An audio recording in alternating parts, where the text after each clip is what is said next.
At the center of the chamber stood Captain Sanchez, now Admiral Sanchez, and beside her, Ambassador Vextil, his skin displaying patterns of formal dignity.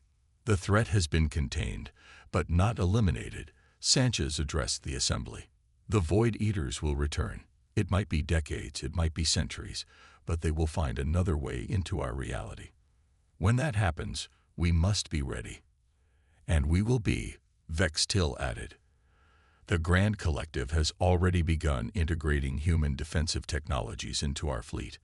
The Telvari Concord has offered their quantum computing expertise to help predict possible breach points. The Nusharan hierarchy is developing new sensor arrays that can detect the unique energy signature of the Void Eaters." Elder Zoral's crystal pulsed with approval. "For too long, the species of this galaxy have viewed each other with suspicion and competition. It took a threat from beyond our reality to remind us of a simple truth: we are stronger together than we could ever be apart." The Elder's gaze, or its equivalent, turned to Sanchez. Humanity stood guard alone for centuries, carrying a burden that should have been shared by all. No more. Today, we formalize the creation of the Galactic Defense Coalition, with joint leadership from all major species. Sanchez stepped forward. "Humanity accepts this partnership with gratitude and hope. Admiral Chen once told me that the greatest weapon against the darkness is unity. Today, we forge that weapon together." As the conclave erupted in approval, Vextil's skin displayed patterns of quiet reflection. He had first encountered humans as a curious scientist, dismissing them as primitive and unworthy of serious consideration. Now, he understood the truth. Humanity had not been primitive at all, but patient, preparing in isolation for a war they hoped would never come. They had been sentinels, standing watch at the darkest border of existence itself. And now, they were no longer alone. The darkness would return someday. But when it did, it would find not a divided galaxy of competing interests, but a united front of diverse species, each contributing their unique strengths to a common defense. The void would hunger, as it always had. But the light, the beautiful, varied, chaotic light of galactic civilization, would not go quietly into that darkness. It would stand, it would fight, and it would prevail. Because now, the entire galaxy had learned what humanity had known all along, that in the face of extinction, differences of biology, culture, and history meant nothing. All that mattered was the will to survive, to protect, to preserve the precious miracle of life itself. And in that, at least every species was the same. Vextil stood beside her, his skin now displaying the formal patterns of Jurian mourning. "Your admiral is a brave soul." "The bravest," Sanchez agreed softly. "And he's about to save us all." The Aurora moved with deliberate speed toward the breach, firing continuously to clear a path through the swarming Void Eaters. Around it, the remaining fleet formed a protective barrier, sacrificing themselves one by one to ensure the flagship reached its destination. When it was within optimal range, the Aurora began the power-up sequence.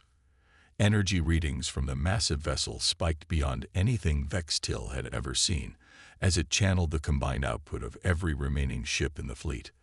"All vessels, emergency jump." Now, Chen's final order came through the communications network. The fleet vanished in multiple flashes of light as ships jumped to safety, leaving only the Aurora facing the breach and the horde of Void Eaters that now surged toward it, sensing the threat. Aboard the Vigilant, Sanchez gave the order to jump. As the ship's engines engaged, her last glimpse was of the Aurora, glowing like a newborn star as it unleashed its power directly into the heart of the breach. Space itself seemed to fold, twist, and then snap back into place. The darkness that had been pouring into reality was suddenly pulled back, sucked into the artificial anomaly created by the Aurora's sacrifice.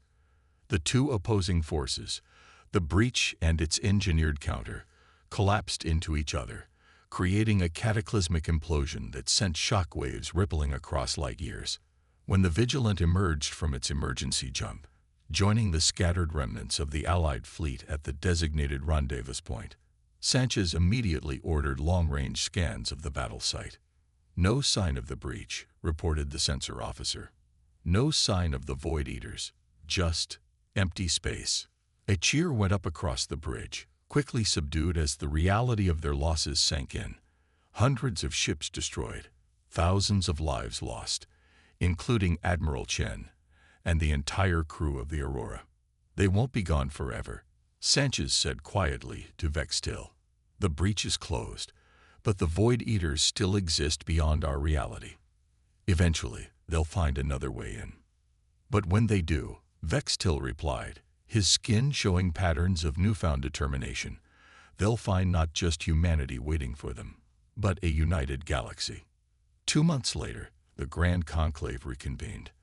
The chamber was less crowded than before. Too many representatives had been lost in the battle, but those who remained shared a bond forged in fire and darkness. Elder Zoral's crystal glowed with solemn patterns as the session began. We gather today to honor those who sacrificed themselves to save not just their own species, but all life in our galaxy. We also gather to ensure their sacrifice was not in vain. We can't, Sanchez cut him off. That's what the containment structure was for. Without it, what about a reverse polarity cascade? Vextil interrupted, his skin displaying patterns of urgent inspiration. Your gravitational distortion weapons, if enough vessels fired simultaneously at the breach itself, creating overlapping fields of distorted spacetime. Sanchez's eyes widened as she grasped his meaning. It could force the breach to collapse in on itself. She turned to her communications officer. Get me Admiral Chen. Now. Minutes later, the plan was in motion. Every vessel equipped with gravitational distortion technology, primarily human ships, but also some advanced Jurian and Telvari cruisers, repositioned to form a sphere around the breach. The remaining fleet intensified their attack on the Void Eaters, drawing their attention away from what was happening behind them. All vessels in position, reported Sanchez's tactical officer. Gravitational alignment at 98%. On my mark, Sanchez ordered, her voice once again steady. 3, 2, 1. Fire. Dozens of gravitational distortion weapons discharged simultaneously, their effects multiplying as they overlapped, creating a cascading wave of warped spacetime that slammed into the breach like a tsunami hitting the shoreline. The darkness at the center of the battle rippled, pulsed, and began to contract. A sound that wasn't a sound, a vibration that existed somewhere between hearing and feeling, washed over the fleet. The Void Eaters closest to the breach were pulled back toward it, their shadowy forms stretching and distorting as they were dragged unwillingly toward the collapsing opening. It's working, Vextil exclaimed, his skin bright with triumph. But the victory was short-lived. As the breach contracted, the remaining Void Eaters seemed to realize what was happening. They abandoned their attacks on the fleet and converged on the ships, generating the gravitational distortion field. Their tactics changed, becoming more coordinated, more deliberate, no longer just consuming, but actively fighting to preserve their foothold in this reality. Hold the line, Sanchez commanded as the Vigilance shuddered under an attack that somehow bypassed their shields entirely. The breach is at 60% closure. We need to maintain the field. Across the battlefield, Allied ships were falling at an alarming rate. The Void Eaters had identified the key vessels maintaining the gravitational field and were targeting them with frightening precision. Each lost ship weakened the field, slowing the breach's contraction. We're losing it, Sanchez admitted, watching as the tactical display showed the field weakening. We can't hold them off and maintain the field at the same time. Vextil studied the display, his scientific mind racing once more. What if we inverted the approach? He suggested. Instead of trying to close the breach from here, what if we created a counter-breach, a reversed anomaly that would pull against theirs? That would require a massive energy source, Sanchez replied, more than any ship in the fleet could generate. Vextil's skin displayed patterns of grim resolve. What about all of them? If the remaining vessels overloaded their cores simultaneously, directed through a single point. Understanding dawned in Sanchez's eyes. It would create a feedback loop between the two anomalies, forcing both to collapse. Her expression hardened, but any ship serving as the focal point would be destroyed in the process. Yes, Vextil acknowledged. A sacrifice. Sanchez was silent for a long moment, then touched her communication panel. Admiral Chen, this is Sanchez. We have an alternative strategy, but it requires a suicide play. Chen's response was immediate. Explain. As Sanchez outlined Vextil's plan, the battle continued to rage around them. More ships fell to the Void Eaters, and the gravitational field continued to weaken. The breach, which had been contracting, now began to expand once more. It's our only option, Chen finally agreed. I'll coordinate the fleet. The Aurora will serve as the focal point. It has the strongest containment systems. Admiral, Sanchez protested. The Aurora is your flagship. Exactly, Chen replied. I won't ask anyone to make a sacrifice I'm not willing to make myself. Get your people clear, Captain. That's an order. As the plan was communicated throughout the fleet, vessels began to reposition, forming a new pattern with a massive aurora at its center. The remaining ships maintaining the gravitational field adjusted their output, creating a corridor through which the aurora could approach the breach. Aboard the Vigilant, Sanchez watched with a mixture of hope and dread. All hands, prepare for emergency jump on my mark. Coordinates already programmed. As the channel closed, Vextil's skin displayed questioning patterns. You speak as though you've faced them in battle before. Simulations, Sanchez replied. Thousands of them, based on historical encounters.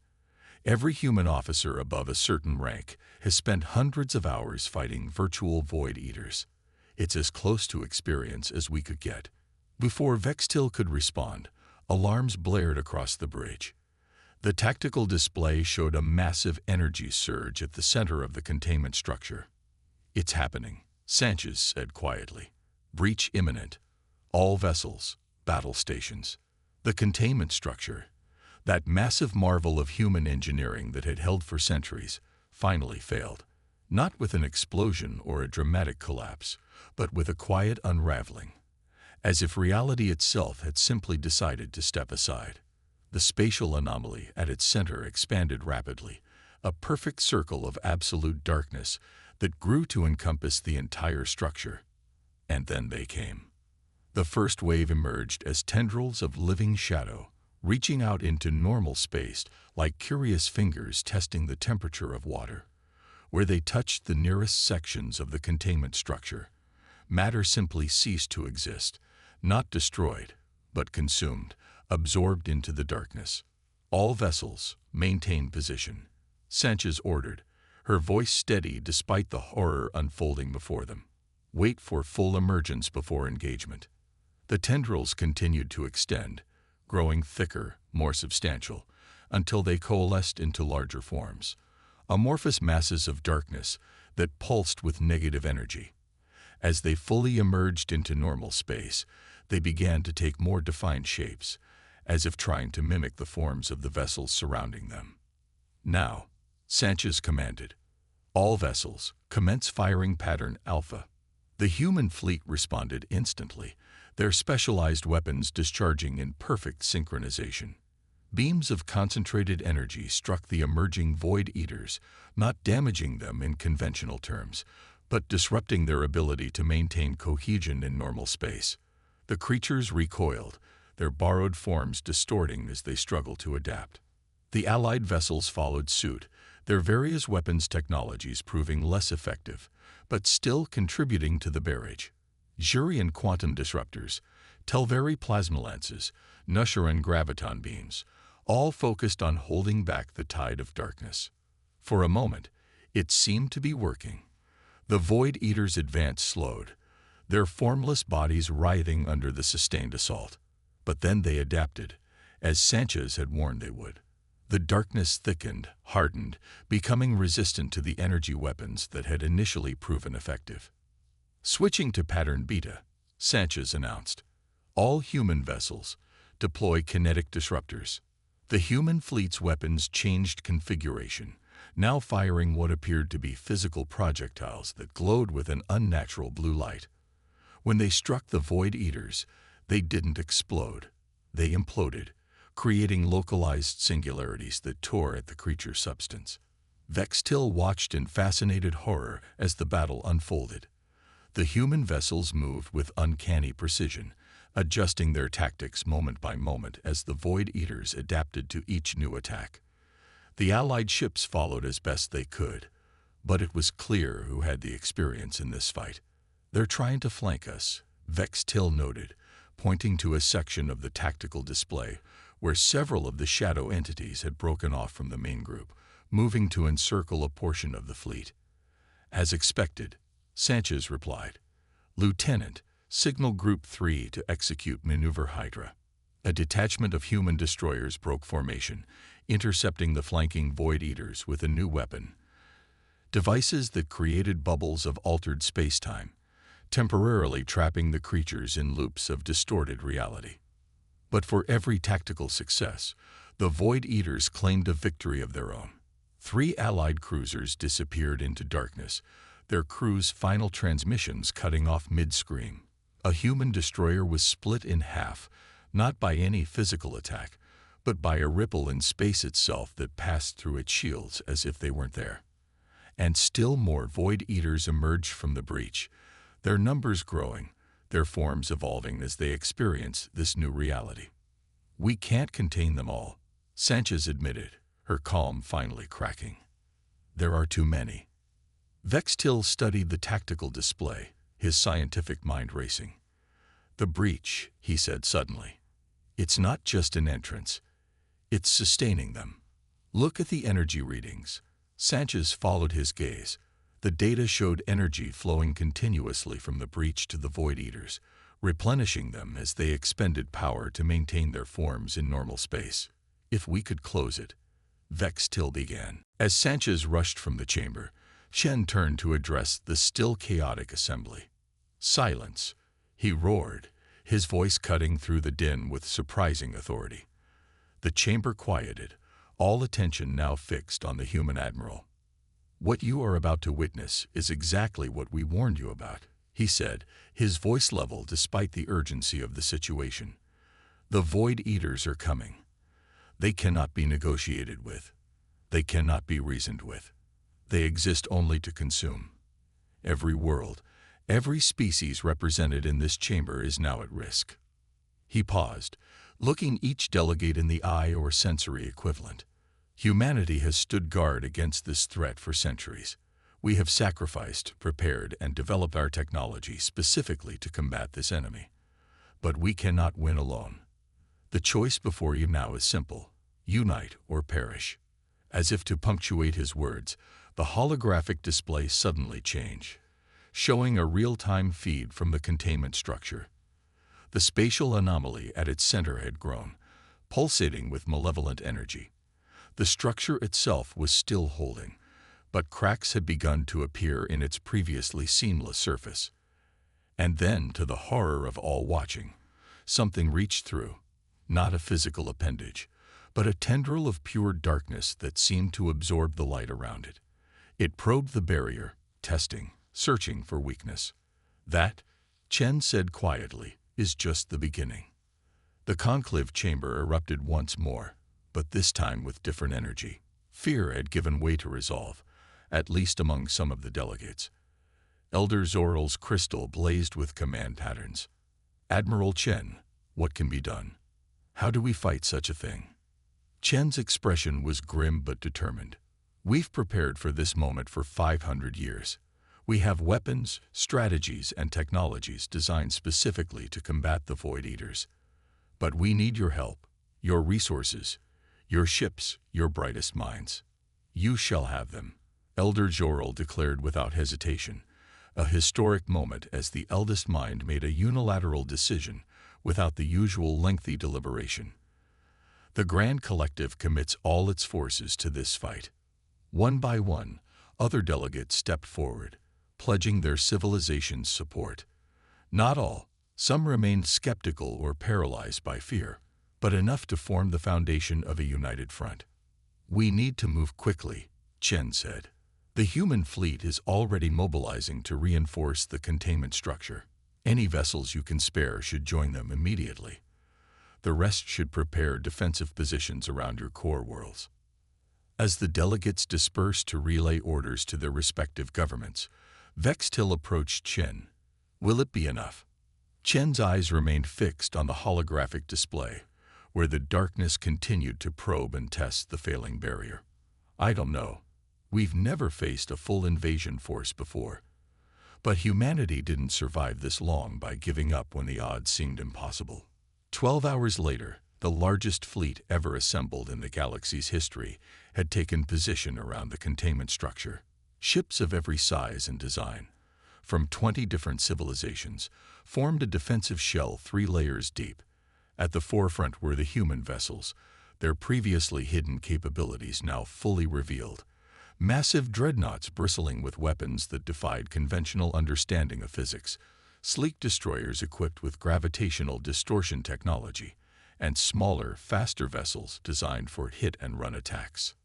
Aboard the Vigilant, now serving as a coordination point for a portion of the Allied fleet, Captain Sanchez stood on the bridge, her expression a mask of determined calm.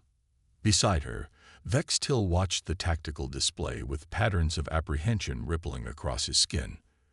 "All vessels in position," reported Sanchez's first officer. "Allied commanders standing by for orders." Sanchez nodded. "Open a channel to all ships." The communications officer complied, and Sanchez straightened, addressing the multi-species fleet with the same directness she had shown when first confronting Vextil's scout ship. "This is Captain Sanchez of the EDF Vigilant. What you are about to face is unlike any enemy you have encountered before. The Void Eaters do not fight for territory or resources as you understand them. They fight to consume energy, matter, life itself. Conventional tactics will not work. Follow your assigned protocols and coordinate through your designated human liaison vessels." She paused, then added, "Humanity has prepared for this moment for centuries. Trust in that preparation. Trust in each other. We stand together, or we fall together." Sanchez out. For the first time in his life, Vextil understood true fear. Not fear for himself, or even for his species, but for all life everywhere. The humans had been standing guard against this horror for centuries, developing their technology in secret, preparing for a war that most species didn't even know was coming. They weren't the primitive, quarrelsome primates the Jurians had dismissed them as. They were sentinels, standing watch at the darkest border of reality itself. And now, their vigil was nearing its end. The galaxy would either stand together or fall into eternal darkness. The awakening. The Grand Conclave Chamber had never held so many species at once. Representatives from 27 major civilizations filled the vast space, their disparate forms creating a living mosaic of galactic diversity. At the center of the chamber stood a simple platform where Commander Vextil, now Ambassador Vextil, waited alongside Admiral Chen and Captain Sanchez. "They still don't believe us," Sanchez murmured, her eyes scanning the assembled delegates. "Even with all the evidence we've provided. Can you blame them?" Chen replied quietly. "We're asking them to accept that an ancient horror from beyond reality itself is about to invade the galaxy. If our positions were reversed, would you believe it?"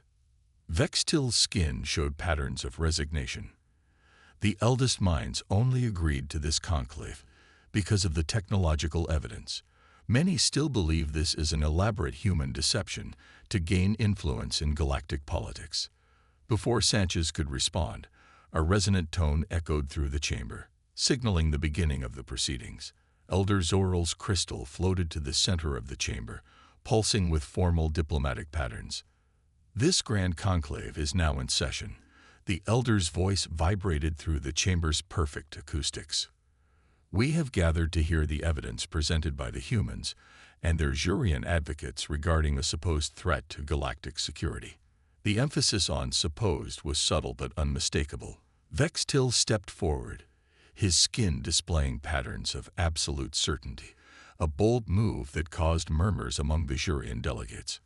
Eldest minds, honored representatives of the galactic community, he began, "What we present today is not a matter of speculation or fear-mongering. It is a reality that humanity has been facing alone for centuries, a burden they have carried in silence, while the rest of us dismissed them as primitive and unworthy of our attention." He gestured, and a holographic display activated, showing the containment structure and the spatial anomaly at its center. Gasps and murmurs rippled through the assembly as the sensors registered the unnatural energy emanating from the breach. "This is not a natural phenomenon," Vex Till continued.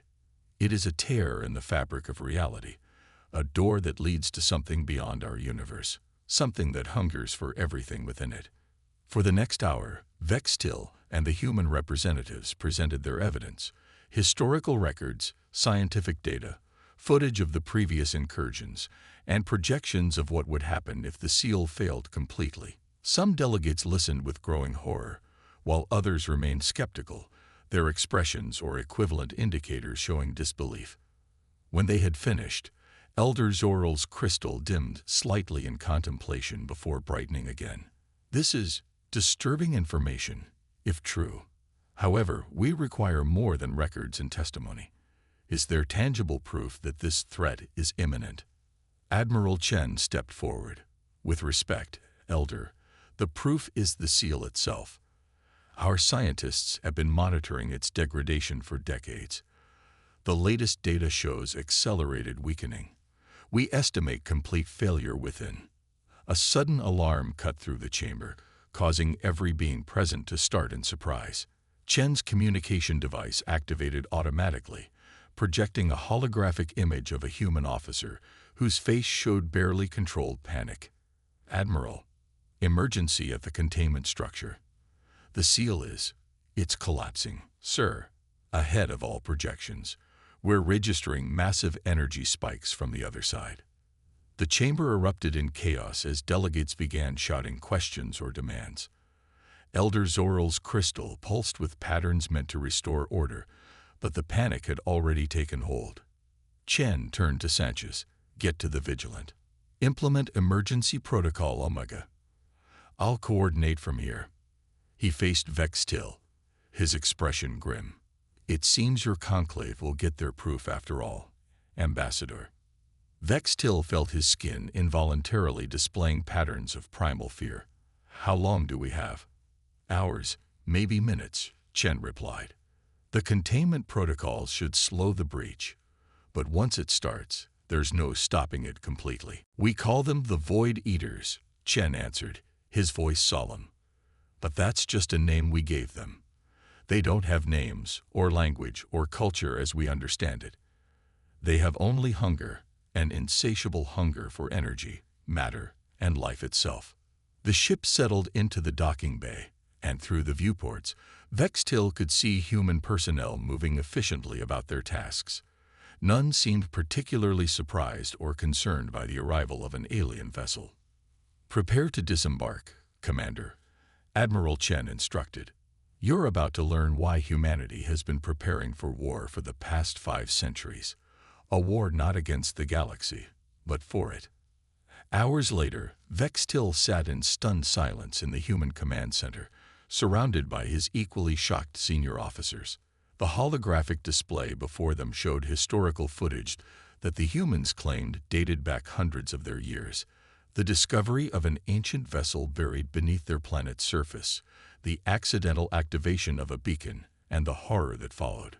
The footage showed creatures that defied description, amorphous masses of darkness that seemed to consume light itself, entities that could move through solid matter as if it didn't exist, beings that could take over human bodies and twist them into nightmarish forms. "The invasion was small," Admiral Chen explained, standing beside the display. "A scout force, we believe now. We managed to contain them, seal the breach they had created, but not before learning what they truly were." He gestured, and the display changed to show what appeared to be ancient cave paintings from various human cultures, all depicting similar shapeless horrors descending from the sky. "They've been here before, many times throughout our history," Each time, they tested us, probed our defenses, fed on thousands or millions before retreating. We believe they were assessing our development, waiting until we reached a stage where we would be a more satisfying meal. And the containment structure? Erie asked, her skin showing patterns of scientific horror. The breach they created never fully closed, Chen said grimly.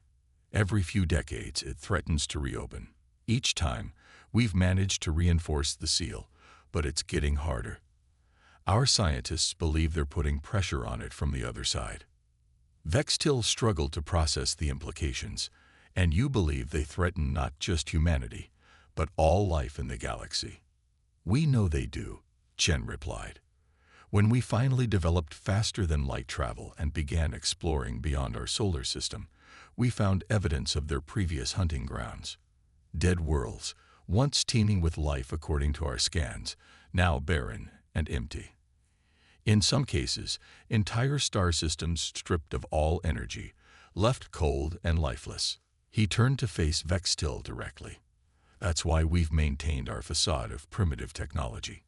We needed to prepare to build our defenses without alerting the wider galactic community. If the Void Eaters realized how far advanced civilization had become in this galaxy, they might decide it's time for a full invasion, not just another scouting mission. But now you want our help, Vextil said slowly. Why now? Chen's expression grew even more somber. Because the seal is failing. Our best estimates give us less than 5 years before it collapses completely. When that happens, the Void Eaters will return in force. And this time, they won't be coming just for Earth. They'll sense the energy of thousands of civilizations across the galaxy. They'll come for everyone. Vextil looked at his officers, seeing in their skin patterns the same mixture of fear, disbelief, and dawning comprehension that he felt himself. If the humans were telling the truth, and the evidence suggested they were, then the galaxy stood on the precipice of an extinction-level event. What do you need from the Grand Collective? He asked finally. Technology, resources, but most of all, belief, Chen answered. We need the galaxy to prepare, but without causing panic. We need a unified defense strategy that spans thousands of worlds. We need everyone working together to strengthen the seal and prepare for the possibility that it might fail despite our best efforts. Vextil's skin displayed patterns of resolve. I will convey your message to the eldest minds, Admiral. But I cannot guarantee they will believe it, let alone act upon it. Then convince them, Chen said simply. Because if you don't, there won't be a Grand Collective to lead in 5 years. There won't be anything at all. As Vextil prepared to return to his ship with the human data, he paused at a viewport overlooking the containment structure. From this vantage point, he could see the anomaly at its center more clearly, a swirling darkness that seemed to devour the light around it, a maw into nothingness that pulsed with malevolent patience. Unknown, Erie admitted. It's emitting unusual energy signatures that don't match any known human technology. In fact, her skin darkened with concern. These energy patterns don't match any known technology in our database. Move us closer, Vextil ordered. I want to see this structure clearly. The luminous inquiry slipped silently through space, its advanced drive systems leaving no trace of its passage. As they approached the mysterious structure, even Vextil felt his skin involuntarily displaying patterns of awe.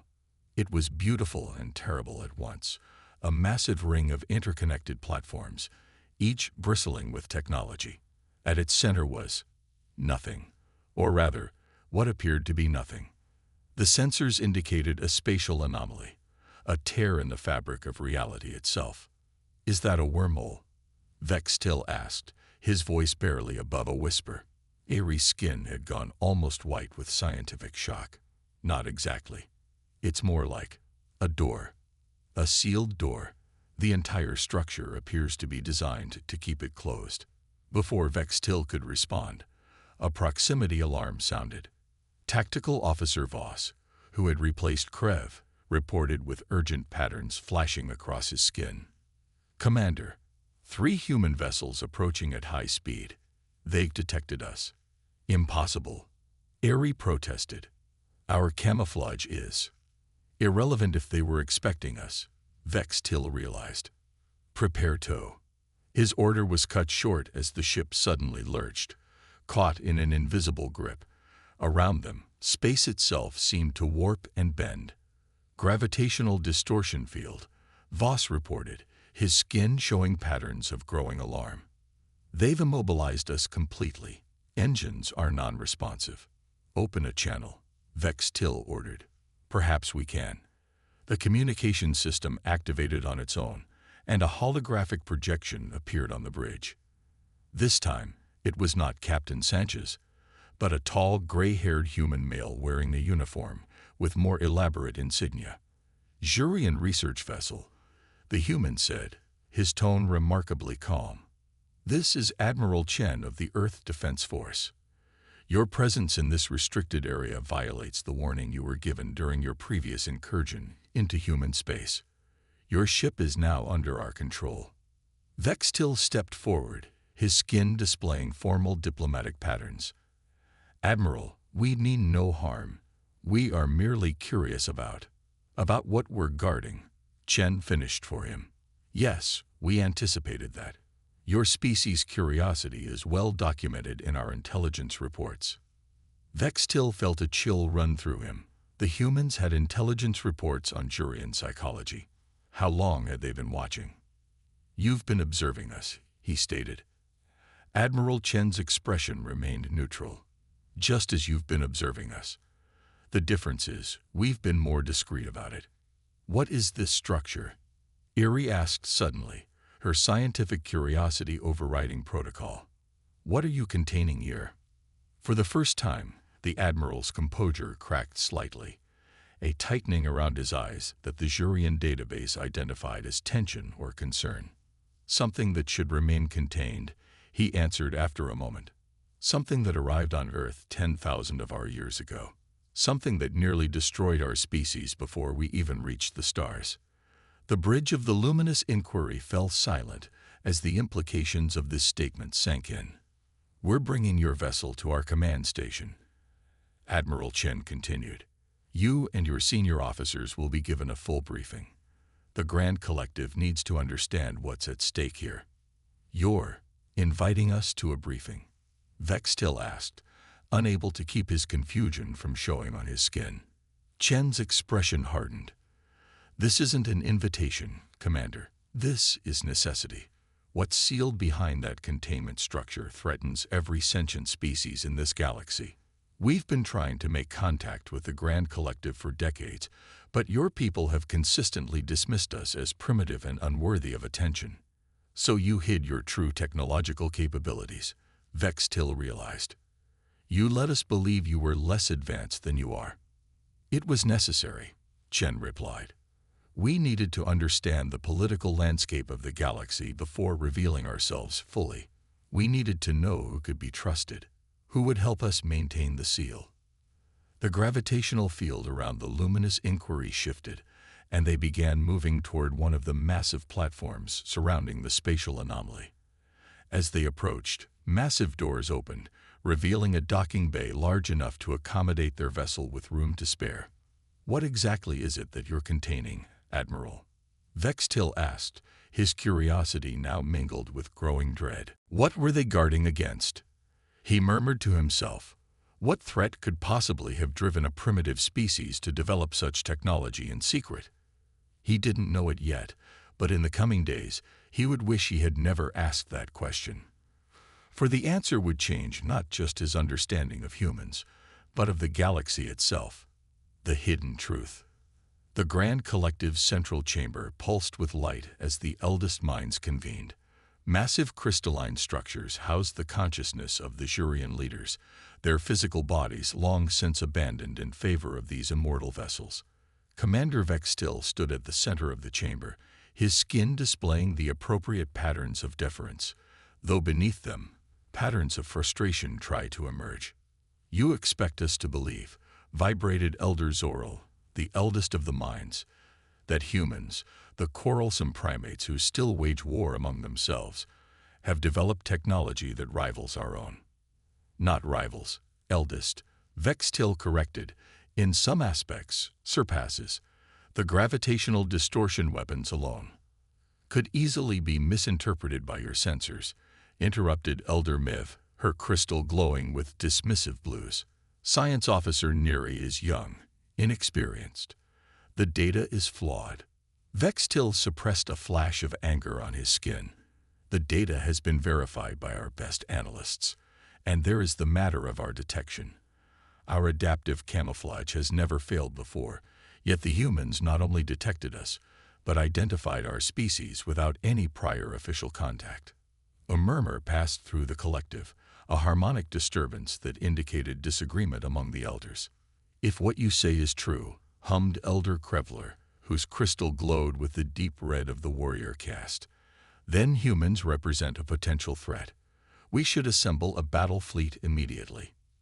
No, countered Elder Tis, whose scientific crystal pulsed with measured analysis. If humans possess such technology and have not used it aggressively, there must be a reason. Commander Vextil's report indicates they are positioned at the edge of their territory, looking outward, not inward toward the galactic community. They are guarding something, Vextil agreed, or against something.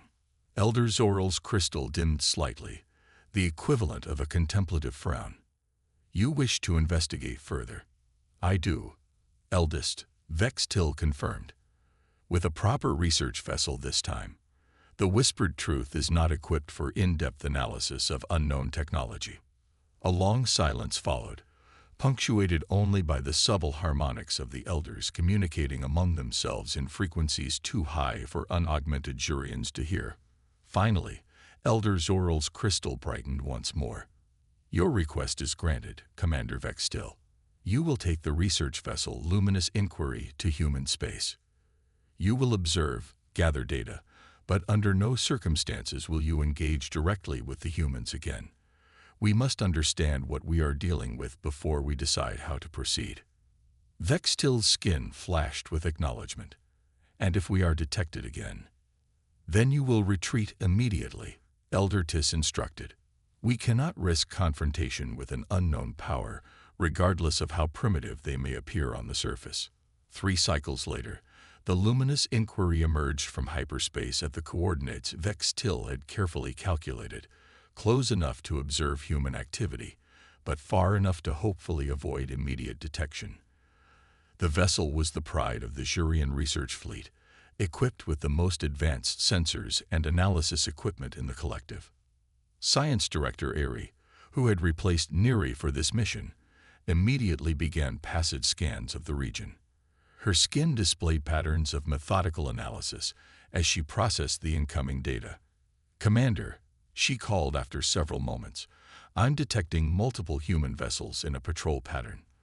Their formation suggests they are guarding this sector specifically. Vextil moved to her station, examining the sensor readings. Any sign that they've detected us? Negative. Our new camouflage systems appear to be functioning properly.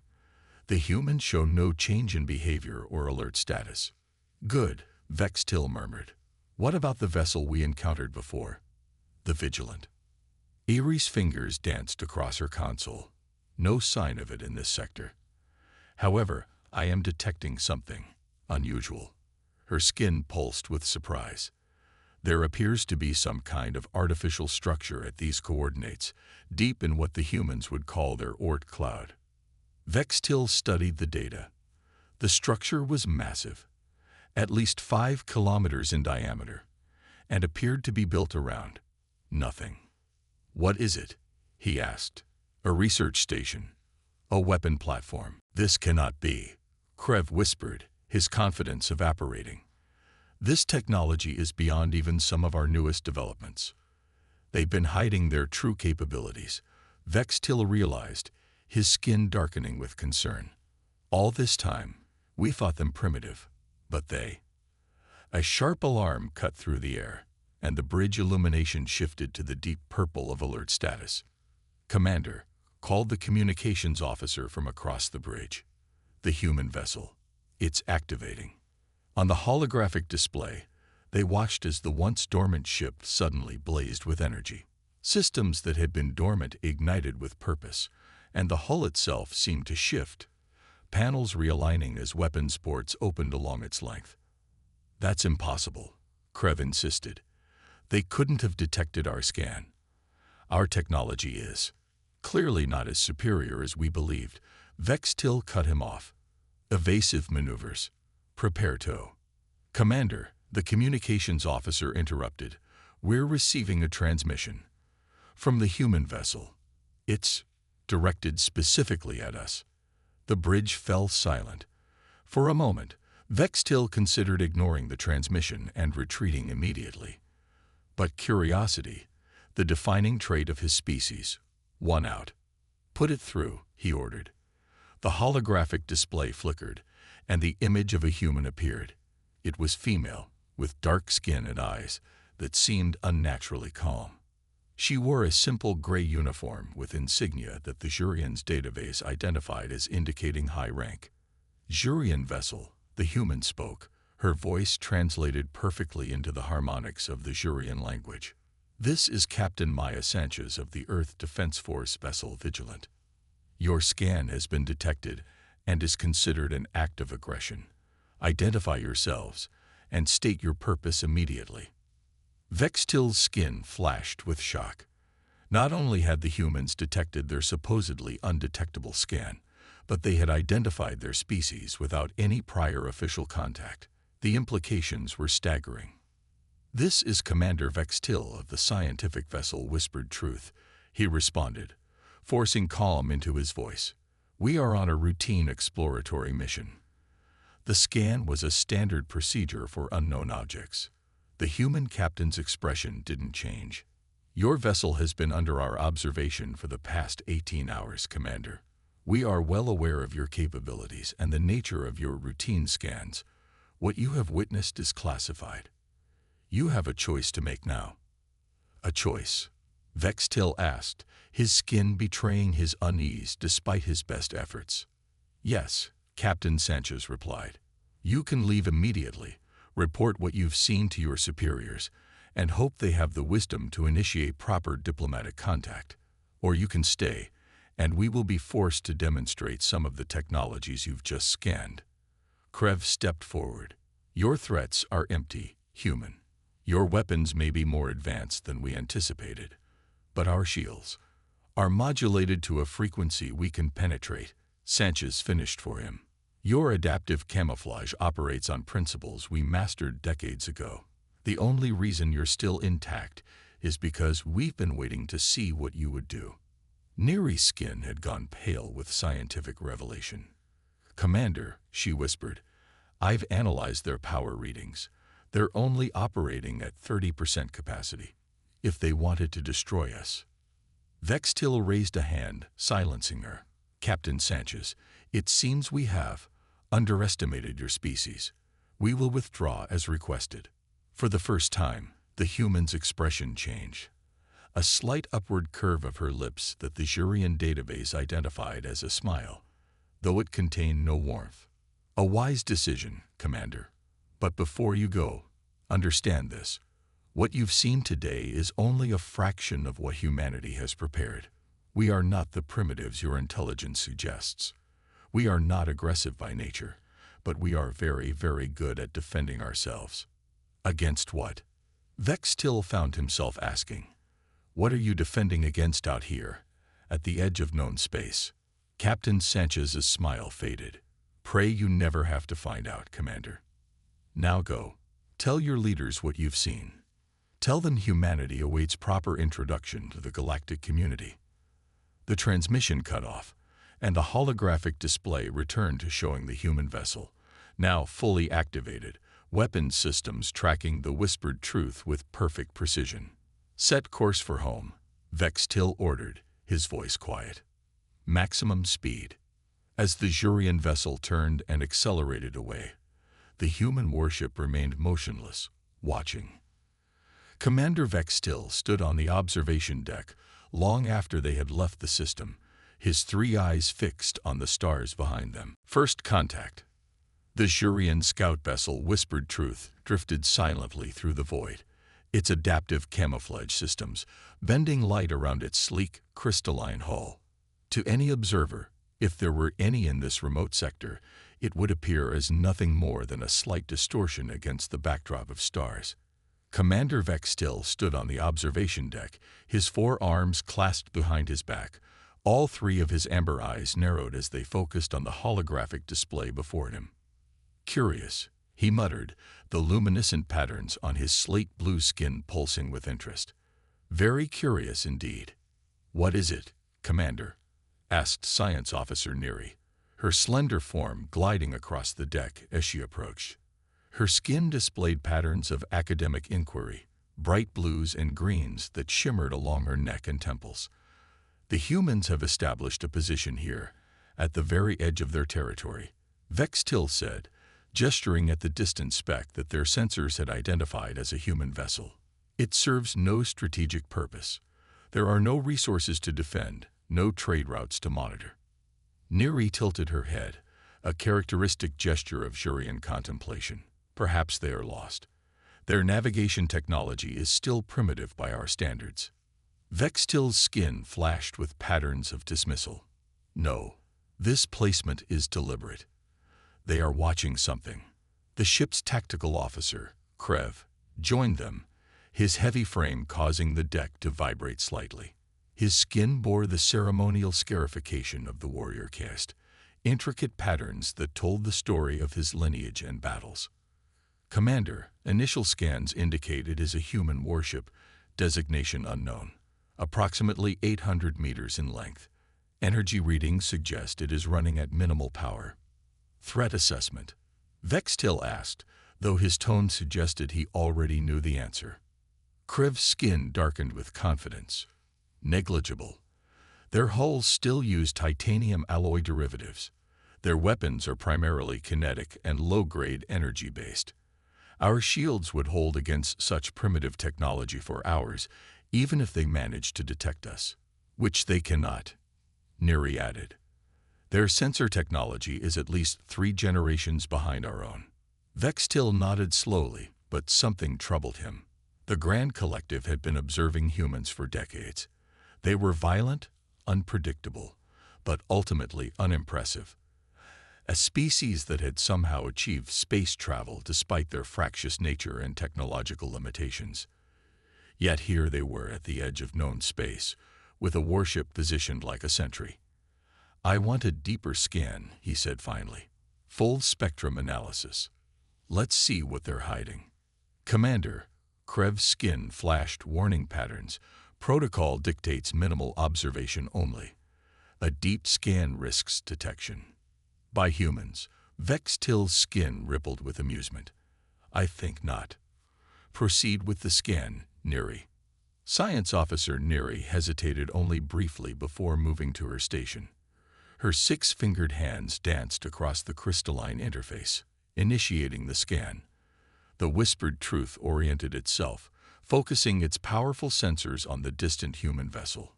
"Commencing full spectrum analysis," Neri announced. Penetrating their outer hull now. The holographic display shifted, showing layers of the human ship peeling away like the skin of a fruit. Vextil moved closer, his curiosity growing as the scan progressed. Standard crew quarters, propulsion systems as expected, weapons bays. Neri paused, her skin suddenly pulsing with confusion. "That's odd." "What is it?" Vextil demanded. "Their weapons. They're not what our intelligence suggested." Her fingers manipulated the display, zooming in on a section of the ship. "These appear to be gravitational distortion weapons. The energy requirements alone would be impossible for their current technology." Krev moved closer, his warrior's interest piqued. "That can't be right. Humans rely on kinetic weapons, missiles, railguns. Their energy weapons are rudimentary at best." "The scan confirms it," Neri insisted, her skin now showing patterns of scientific excitement. "And look at their hull composition. It's not just titanium alloy. There are layers of something else, some kind of adaptive material that appears to be designed to absorb and redistribute energy." Vextil's middle eye narrowed further. Continue the scan. I want to see what's at the core of that ship. As the scan penetrated deeper, the three Jurians fell silent. The holographic display revealed more impossibilities: quantum-linked communication arrays, defense systems that defied their understanding of human technological progress, and at the heart of the vessel, a power core that pulsed with an energy signature none of them recognized.